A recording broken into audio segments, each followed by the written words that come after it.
Саламатсыздар балдар. Биология предмети боюнча сабагыбызды баштайбыз. Эгерде сабакка даяр болсоңор, ыңгайлуу отуруп, дептериңерди ачып, бүгүнкү сабактын темасын жазып алсаңар болот. Бүгүнкү сабагыбыздын темасы клетканын түзүлүшү жана физиологиясы. Балдар, сабакка жакшылап көңүл буруп отуруңлар. Теманын керектүү, маанилүү жерлерин жазып отурсаңар да болот. Анда эмесе балдар, баштадык. Бүгүнкү сабактын жүрүшүндө биз төмөнкү суроолордун үстүнөн жооп алып кетмекчибиз. Клетканын негизги бөлүкчөлүгү кайсылар? Клетканын кандай органоидтери бар? Клеткада кандай органикалык жана органикалык эмес кошмалар бар? Алардын кызматы кандай? Клеткалар кандай жол менен көбөйөт экен? Зат алмашуу деп кайсыл курулуш аталат?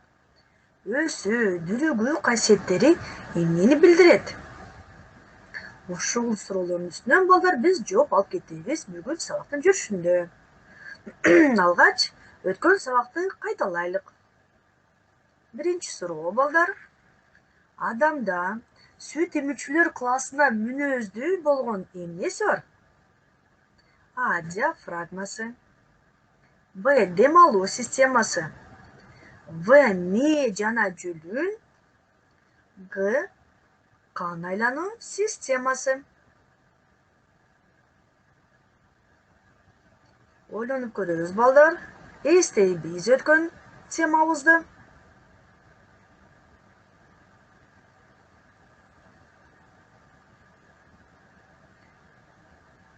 Эстедиңерби?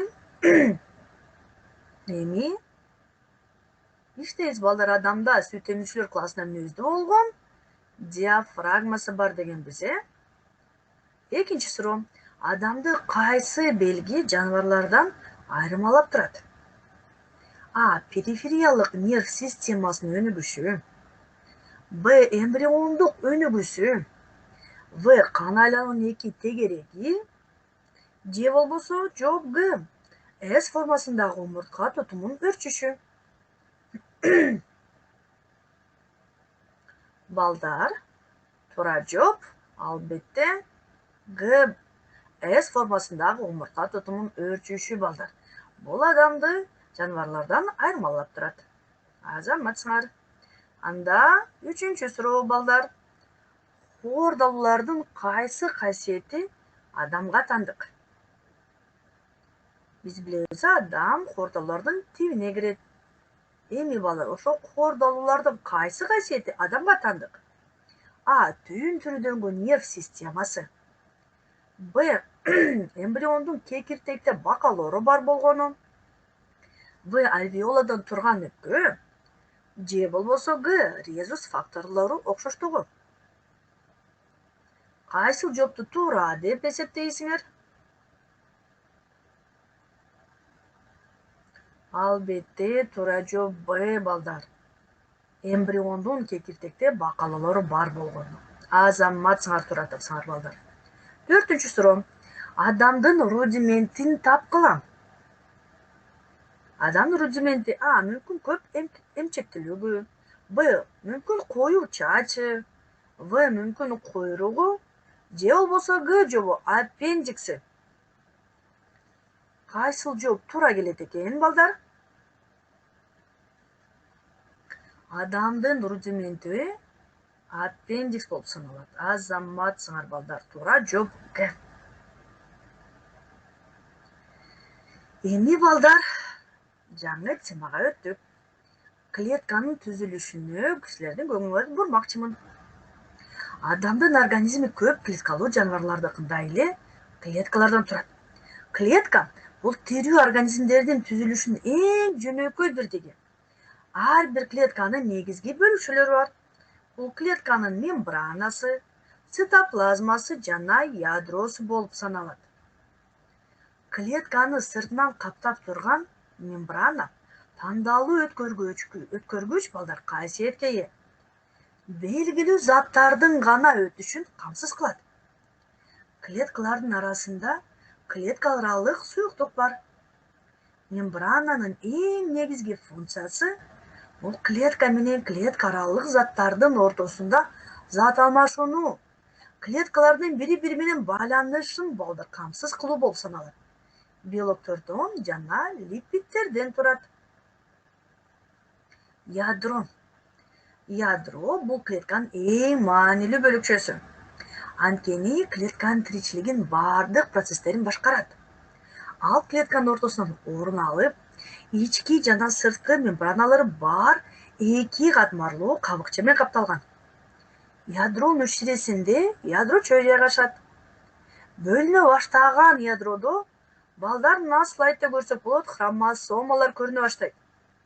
Жипсымал денеге окшош хромосома дезоксирибонуклеин кислотасынан турат. Же болбосо биз аны башкача айтканда ДНК деп коебуз. Жана белоктордон турат. Цитоплазма. Цитоплазма бул илишкен коймолжун зат. Анда бир нече өтө майда клетканын структуралары бар балдар. Аны биз органоид деп коебуз. Клетканын ичинде биз митохондриялар, рибосомалар, лизосомалар, эндоплазмалык торчо, Golgi комплекси, клеткалык борбор деген органоиддарды көрө алабыз. Алар цитоплазмада жайгашат. Эми балдар органоиддарды карап көрөлүк. Алгач митохондриялар. Митохондриялар кыска жоон денечелер. Мына слайдта көрө алабыз балдар. Түзүлүшүн. Митохондриянын негизги заты матриксте көптөгөн ферменттер бар. Ферменттер кантты, майларды жана башка органикалык заттарды кычкылтектин катышуусу менен көмүр кычкыл газына жана сууга ажыратат. Кычкылдануу процессинде энергиянын булагы болгон аденозин трифосфаттын, башкача айтканда АТФ молекуласы синтезделенет. Ал клеткалардын бардык ички тиричилик процесстерин энергия менен камсыздайт балдар. Ошоларды бизге кубат болуп берет. Экинчи органоид бул клеткалык борбор. Клеткалык борбор клетканын бөлүнүшүн камсыз кылат. Кийинкиси рибосомалар. Мына слайдта көрө алабыз балдар. Алар нык, диаметри 15-20 нанометр келген тоолок формадагы майда денечелер. Алардын курамына белоктор жана рибонуклеин кислотасы, башкача айтканда РНК кирет. Рибосомаларда белоктордун молекулалары синтезделет. Кийинки органоид лизосомалар. Грек сөзүнөн лизио эритемин, сома деген дене деген сөздөр билдирет балдар. Мембрана менен курчалган майда бөлүкчөлөр. Лизосоманын ичиндеги ферменттердин жардамы менен ар кандай татаал кошмолор эрийт. Эндоплазмалык торчо. Бири-бири менен байланышкан жана мембрана менен чектелген каналчалардан жана көмдөчөлөрдөн түзүлгөн. Негизи кызматы заттардын ташылышы балдар. Кийинки органоид аппарат Golgi деп коебуз же Golgi комплекси. Бири-биринин үстүндө бири жайгашкан жалпак баштыкчалардан жана кыйлакчалардан турган органоид. Мына балдар слайдта көрүнүп турат түзүлүшү. Бул комплекстин негизги милдети заттарды топтоп, карагыла балдар, ылайыкчалар түрүндө бөлүп чыгаруу. Мына балдар. Көрүнүп турабы? Эми балдар клетканын химиялык курамына көңүл бурайлык. Адамдын организм клеткаларынын курамы ар кандай органикалык жана органикалык эмес бирикмелер кирет. Органикалык эмес кошмаларды суу жана минералдык туздар түзөт. Органикалык бирикмелердин ичинен белоктордун, углеводдордун, майлардын жана нуклеин кислоталардын абдан чоң мааниси бар балдар. Клеткадагы химиялык заттар сууда эрийт. Ошондой эле химиялык реакция жүрүүгө, азык заттарды ташууга жана клеткаларда пайда болгон зыяндуу жана уу заттарды чыгарууга суу көмөкчү болот балдар. Биз айтканыбыздай сууну биз органикалык эмес бирикмелерге киргизгенбиз. Клеткадагы балдар суудан тышкары минералдык туздар да бар. Алар да органикалык эмес бирикмелерге кирет. Булар натрийдин, калийдин, кальцийдин туздары. Абдан чоң мааниси бар. Эми балдар органикалык бирикмелерди карап көрөлүк. Белоктор балдар, биз айтканбызда органикалык бирикмелерге белоктор, майлар, углеводдор жана нуклеин кислоталар кирет. Алгач белокторду карап көрөлүк. Белоксуз тиричилик жок. Белоктун молекуласынын курамында узун ченжер түрүндөгү жүздөгөн жөнөкөй кошулмалар, аминокислоталар бар. Белоктор баарынан мурда курулуш функциясын аткарып, клетканын түзүлүшүнө катышат. Организмде алар химиялык реакцияны 10, 100 жана миллион эсе ылдамдатат. Мындай белокторду биз фермент деп коебуз балдар. Ферменттер деп аташат. Белоктордо коргоочу, кыймылдатуучу, сигналдык, транспорттук функцияларга таандык. Углеводдор. Булар татаал органикалык кошулмалар. Жөнөкөй углеводдордун катарына глюкоза, фруктоза жана башкалар кирет. Ал эми татаал углеводдорго мисалга алсак, крахмал, ал өсүмдүктө кездешет, гликоген жаныбарларда кездешет жана башкалар кирет балдар. Углеводдор алгач энергиянын булагы болуп эсептелинет. Алар клетканын ар түрдүү формадагы активдүүлүгүн иш жүзүнө ашыруу үчүн керек. Майлар балдар, үчүнчү топ органикалык молекулалардын тобу бул майлар. Майлардын биологиялык мааниси эң чоң жана көп түрдүү. Алардын молекулаларынын катмары клеткалык мембрананы түзөт. Курулуш функциясынан башка майлардын энергиянын булагы катарында да мааниси өтө зор. Май ажыраганда балдар белокко, углеводко салыштырмалуу 2 эсе көп энергия бөлүнүп чыгат балдар. Ошондуктан булар энергиянын булагы деп атайбыз балдар. Кийинки органикалык молекулалар нуклеин кислоталары. Нуклеин кислоталарынын аты нуклеус деген латын сөзүнөн келип чыккан. Ал ядро дегенди түшүндүрөт. Нуклеин кислоталарынын 2 түрү бар. Дезоксирибонуклеин кислотасы, башка айтканда биз ДНК деп коебуз аны, жана рибонуклеин кислотасы, РНК деп коебуз. Алардын биологиялык ролу абдан чоң. ДНК хромосомаларынын курамына кирип, клетканын тукум куучулук касиеттерин алып жүрүүгө жана өткөрүп берүүгө катышат. ДНК сиздин деличүү белоктордун структурасынан аныктоочу маалыматтарды алып жүрөт. Клеткада балдар бир нече түрдүү РНК бар. Алардын бардыгы белокту синтездөөгө катышат. Эми балдар силердин көңүлүңөрдү клетканын физиологиясына бурмакчымын. Клетканын көбөйүшүн карап көрөлүк. Клетка бөлүнүү менен көбөйөт. Аны түз митоз жана кыйыр митоз деген 2 жолу бар балдар. Митоз жолу менен бөлүнгөндө клетканын ядросу жана цитоплазмасы 2ге бөлүнөт. Мындай бөлүнүү жолу абдан сейрек кездешет. Адамдын организмдеги клеткалардын көпчүлүгүнү өтө татаал митоз жолу менен көбөйөт. Митоз 4 фазадан турат балдар. Бул профаза, метафаза, анафаза жана телофазадан турчу курулуш. Профазанын убагында ядронун көлөмү чоңойот, хромосомалар спиралдай болуп буралып, мына ушундай буралуудан ДНКнын жипчелери көп эсеге кыскарат, чоңойот балдар. Ошондуктан хромосомалар микроскопко көрүнүп калат.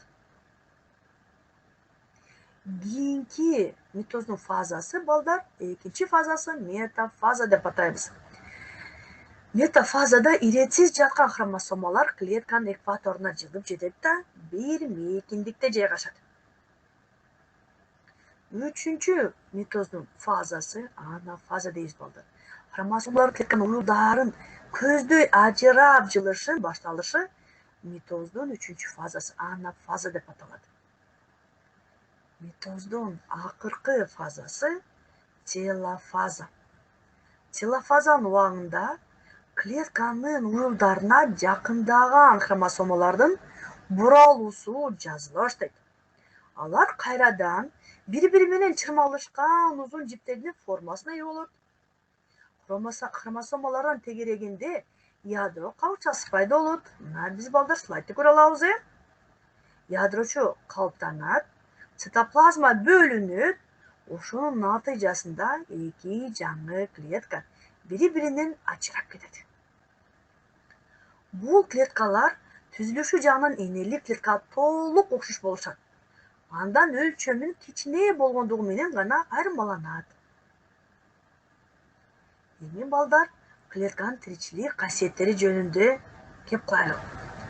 Клетканын организмдин эң майда, эң жөнөкөй бөлүкчөсү болгон соң, организмге таандык болгон зат алмашуу, кыймылдоо, дүүлүгүү, өсүү, көбөйүү жана башкалар касиеттерге ээ. Эң алгач зат алмашуу касиетин карап көрөлүк. Клеткага кан аркылуу келип турган жөнөкөй заттардан белоктор, майлар жана углеводдор пайда болуп турат. Бул процессти биосинтез деп аташат. Таттал органикалык заттар кычкылданып, жөнөкөй кошулмаларга ажыраганда клеткалардын тиричилигинде керектелүүчү энергия жаралат. Кычкылдануудан пайда болгон көмүр кычкыл газы, суу жана башка кошулмалар кан менен клеткага өпкөгө, бөйрөгө жана териге жеткирилип, алар аркылуу сыртка чыгарылат. Ошентип балдар кан аркылуу клетка айлана чөйрөмөн зат алмашып турат. Зат алмашуу касиети биз билебиз өсүмдүктөргө да тиешелүү процесс. Кийинки балдар өсүү касиети. Клеткалар балдар бөлүнүү жолу менен көбөйөт. Пайда болгон жаңы клеткалардын ар бири өсөт, чоң клетканын өлчөмүнө чейин жетет. Ошону менен бул процесс клетканын өсүү касиети деп аталат. Андан кийин бөлүнүүгө киришет. Дүүлүгүү касиети. Тирүү клеткалар өздөрүнүн курчап турган чөйрөнүн физикалык жана химиялык өзгөрүүлөрүнө өзүндөгү зат алмашуунун өзгөрүшү менен жооп берет. Мындай курулуш балдар клетканын дүүлүгүү касиети дейбиз. Эми балдар кеп кезеги кайталоо үчүн суроолорго келдик. Өтүлгөн теманы бышыктоо үчүн тест менен иштеп көрөлүк. Биринчи суроо. Рибосомаларда кандай процесс жүрөт? А. Углеводдордун синтези. Б. Нуклеин кислоталарынын кычкылдануусу. В. Белоктордун синтезделиши. А мүмкүн Г. Липидтердин жана углеводдордун синтезделиши балдар. Ой жүгүртүп көрөбүз балдар. Убакыт берейин. Рибосомаларда албетте туура жооп В. Белоктордун синтезделиши жүрөт балдар. Азаматсыңар. Экинчи суроо. Хромосома эмнеден турат? А. ДНК жана белоктон. Б. РНК жана белоктон. В. ДНК жана РНК молекулалардан. А мүмкүн Г. Белок жана липидтерден тургандыр. Хромосома балдар эмнеден турат? Туура жооп А балдар, туура жооп А. ДНК жана белоктордон турат. Кийинки суроо. Кайсыл органоид клетканын бөлүнүшүнө катышат? А. Митохондрия органоиди. Б. Клеткалык борбор. Мүмкүн В. Лизосома катышаттыр. Мүмкүн Г. Эндоплазмалык торчо. Туура жооп балдар. Клеткалык борбор дегенбиз туура жооп Б. Кийинки суроо. Плазмалык мембрана кандай молекулалардан турат? Углеводдордон, белоктордон жана липидтерден, ДНК жана РНКдан. Же болбосо Г. Минералдык туздардан тураттыр балдар. Туура жооп балдар. Б. Белоктордон жана липидтерден турат плазмалык мембрана дегенбиз.